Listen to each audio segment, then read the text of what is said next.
Setiap butir nasi menyimpan rasa, setiap suapan membawa bahagia.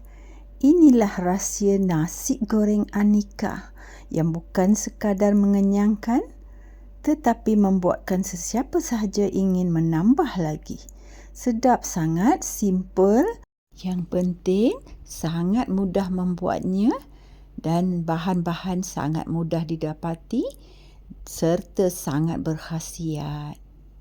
Mari kita lihat cara-cara membuat nasi goreng Anika yang pasti menambah rasa. Okey, mula-mula kita perlukan minyak masak macam biasa dalam anggaran setengah cawan. Masukkan 1 biji bawang besar dan bawang putih yang telah dihiris serta ikan bilis yang telah ditumbuk. Kemudian kita tumis sampai kemerahan dan masukkan ayam yang telah kita potong-potong kecil-kecil lah. Masak semua bahan-bahan ni sampai agak wangi. Kemudian kita tambahkan 1 sudu makan paste tom yum. Ni paste tom yum kita tumis sekali. Kemudian kita masukkan udang.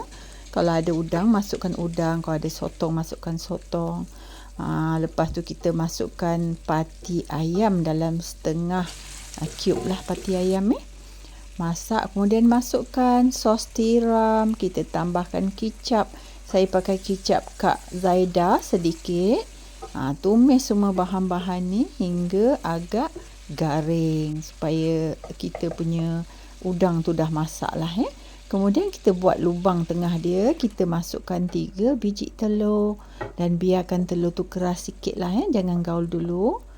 Bila agak keras sikit, kemudian bolehlah kita gaulkan. Gaul-gaul sikit, kemudian bolehlah kita masukkan nasi. Nasi anggaran ikut sukalah banyak mana. Ini saya pakai nasi basmati. Lebihan daripada semalam, so simpan. Hari ni ada lebih tu kita goreng lah.